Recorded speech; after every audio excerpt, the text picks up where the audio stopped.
All right. So basically, what I'm gonna do in this video is I'm gonna be watching the L.A. Sparks Dallas Wings game, and I'm just gonna be like giving random commentary. So it's just gonna be my insights, just randomly talking about plays that I see or situations that I see or anything that I see that I feel like, I feel some kind of way about or feel like discussing or giving insight on. I'm just gonna you're just gonna see hear random commentary on that situation. All right, so first quarter at about the 3 minute 43-second mark. There's a foul call on Paige Beckers. She offensive foul. She elbowed Ariel Atkins in the face, basically. She got her in the face. Now, if you look at the play, Paige gets the ball. She hasn't started dribbling yet, and she holds the ball up high. She has the ball high, and Atkins comes up on her. She's defending her. The player Paige hasn't started dribbling yet. It's not like she was dribbling and she stopped dribbling and now she's holding the ball. She hasn't started dribbling yet. So now she has the ball up high. Atkins is all up on her. At some point, the player has to bring the ball back down. At some point, she has to put the ball on the ground and start dribbling. How is she going to do that without hitting a player that's right in her face? I don't know how that's an offensive foul. I mean, I guess because she got hit in the face, it's an offensive foul.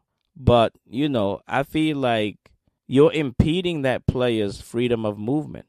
If that player hasn't started dribbling yet, you should keep your distance. I feel like you should keep your distance. You shouldn't be that close so that when the player comes back down with the ball, there's a chance that you could get hit in the face, right? You shouldn't be that close. You should keep some distance and wait for that player to actually put the ball on the floor before you try to get up on them like that. Just my 2 cents. I mean, I get it. They call it an offensive foul because she got hit. They're going to do that. But you're impeding the player's movement. I actually think that wasn't an offensive foul. It should have been a foul on Atkins, if you ask me, because she's impeding the player's freedom of movement. But, when somebody get hit in the face, of course, they're going to call it an offensive foul. So they determined it's just a common foul. They reviewed it and they decided it's just a common foul. It's not like a flagrant or something, which tells you right there, because she whacked her in the face, which tells you right there the fact that they didn't call it a flagrant foul tells you that they just called it a foul because they felt sorry for her. Because if you look at that play and you look at the replay, I mean, Atkins is literally up on her. Like her hands are under Paige's arms, like you're hugging, so like you're about to go hug somebody. That's how her arms are. It's like you can't. How is that player gonna come down with the ball when you're right up under them like that? You're impeding her freedom of movement, and that should have never been a. Like I said, it should have never been a foul. Yeah, it should have been a defensive foul, not an offensive foul. But you get whacked in the face, they're gonna call a foul on the person that does the whacking. So it is what it is. Who is the point guard for the Sparks? I'm a little confused because they keep inbounding the ball to Kelsey Plum. I don't understand. Is she the point guard? I mean, they have Erica Wheeler also in the starting lineup. Normally, you have a point guard and a shooting guard. So is Kelsey Plum the point guard or is she the shooting guard? Because they keep inbounding the ball to her, which would mean that she's running the point. But she's also doing a lot of scoring, at least attempting to do a lot of scoring. She's the team's leading scorer. And I'm just curious as to what Erica Wheeler's role is, because Erica Wheeler is not a shooting guard, right? I mean, Erica Wheeler is not a shooting guard. Erica Wheeler is more of a point guard than a shooting guard. So you have a lineup. The Sparks have a lineup with two guards, and one person, Kelsey Plum, is basically playing point guard and shooting guard. She's playing the role of both, and I'm not sure what Erica Wheeler is doing out there, right? I don't know what she's doing out there. And my thing is, this stuff is the same thing in Indiana. The point guard wants to be the team's leading scorer. Same thing in L.A. Kelsey Plum running the point. She wants to be the team leading scorer. And the reason they want to be on the point is because they want the ball in their hands so they can take shots whenever they want to take shots, right? That's why they want to run the point. They don't want to run the point because they want to distribute the ball and set up their teammates. They want the convenience of knowing when they want to take a shot, they have the ball. They don't have to wait for somebody to pass them the ball. They have the ball. They have easy access. And that formula doesn't work. The Sparks isn't going to win that way. You're not going to win with your point guard being the leading scorer on the team. It's not going to work. And you look at it. It didn't work last season. They didn't make the playoffs last season. That was their first year, I think, in L.A.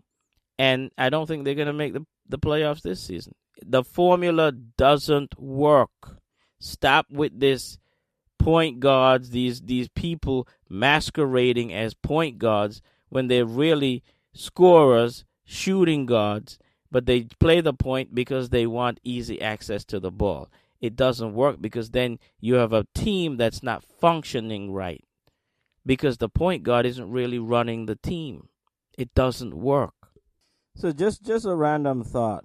Alana Smith for the Wings has on the mask. I guess, she had I think a broken nose or something. And the other Sparks player, Cameron Brink, also has on the mask.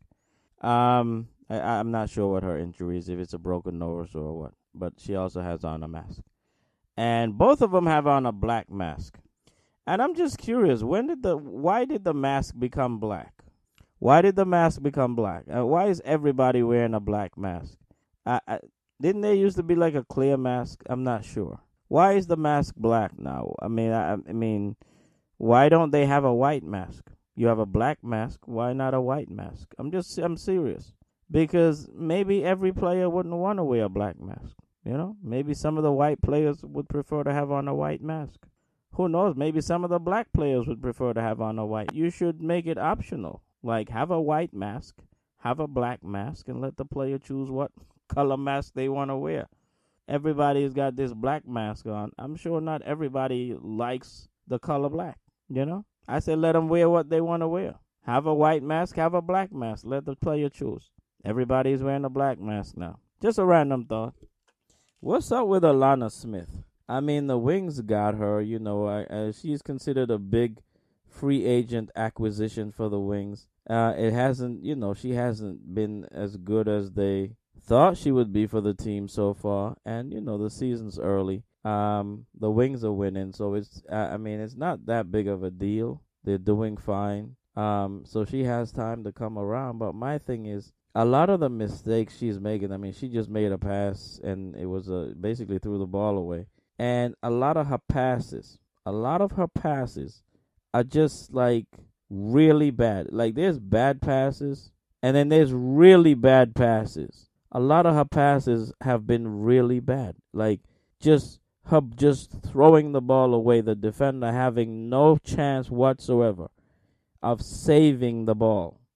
Like, it's just so far out of reach. And I don't understand that. Like, it's almost like she forgot how to pass the basketball.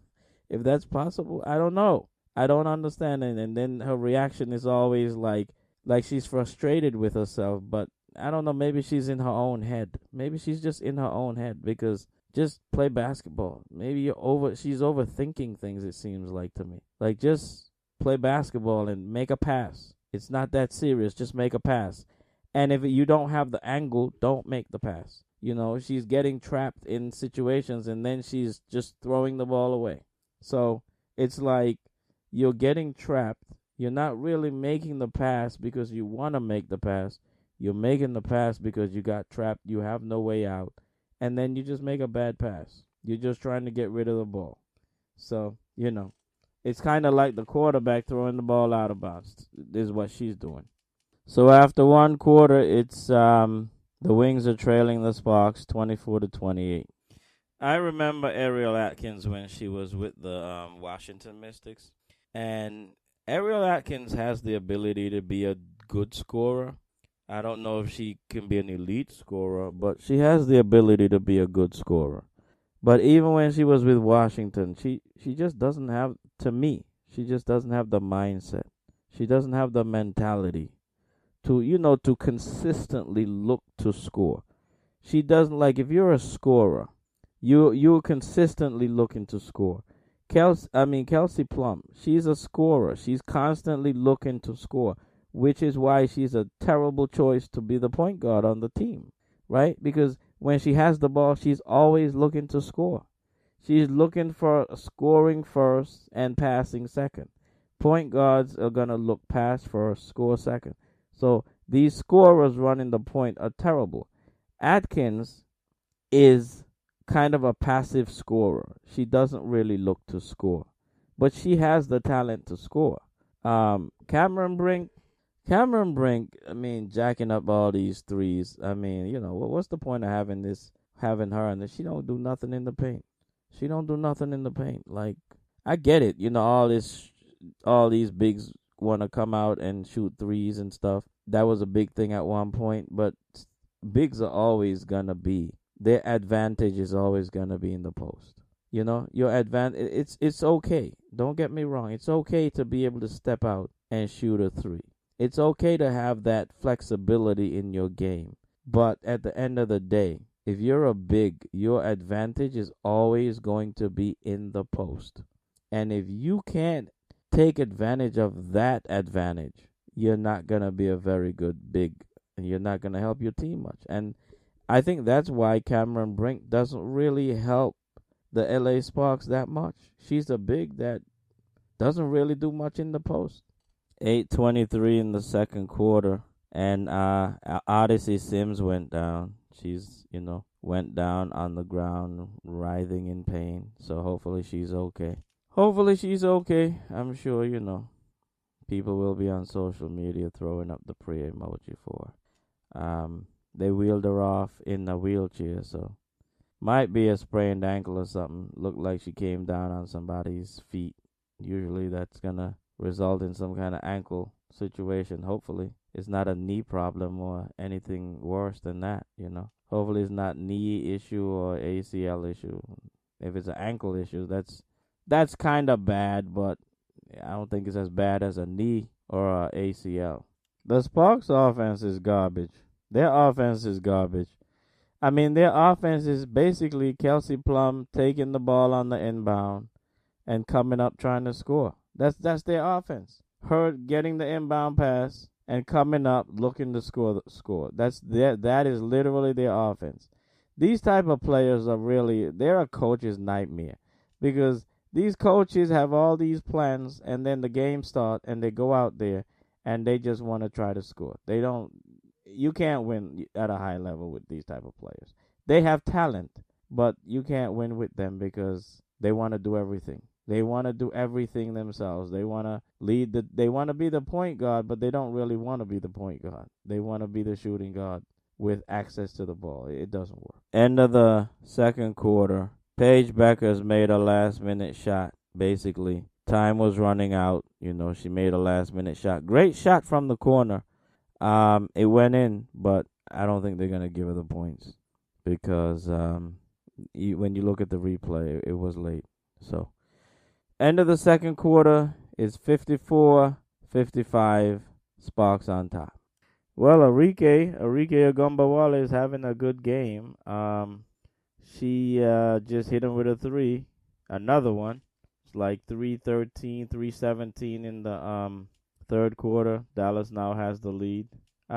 She's been having a pretty decent game. Better than normal, but it's Arike. Every season she has one of these games. Every season she has one of these games. She has the high 20 game or 30-something point game or something. Every season she'll have one. Then she'll be back to clanking it again. End of the third quarter. It's the Sparks up 78-77. So we're in the fourth quarter. Dallas up 92-86, 5:18 to go. And Siegrist just got called for an offensive foul. Nneka basically ran into her. Ran into her elbow, I guess. What's up with these LA Sparks players, man? They keep leading with their face. You're supposed to defend with your hands. They keep trying to defend with their face, and they keep getting hit. It's a common foul. It's not a flagrant. There's no like ill will there or anything. It was just a common foul, and the refs called it a common foul because that's what it is. You know, you keep running into people's hands, running into their elbows, and you get hit. You know, they're gonna call a foul because they feel sorry for you, but stop leading with your face. LA Sparks players, please defend with your hands. Stop defending with your faces. Fourth quarter, and within the last 1 minute of this game, the Sparks were trying to come back, but two bad turnovers by Erica Wheeler. And that's gonna. I think that's gonna seal the win for Dallas. Dallas wins the game, 104-96. Don't forget to like, share, subscribe. Thank you.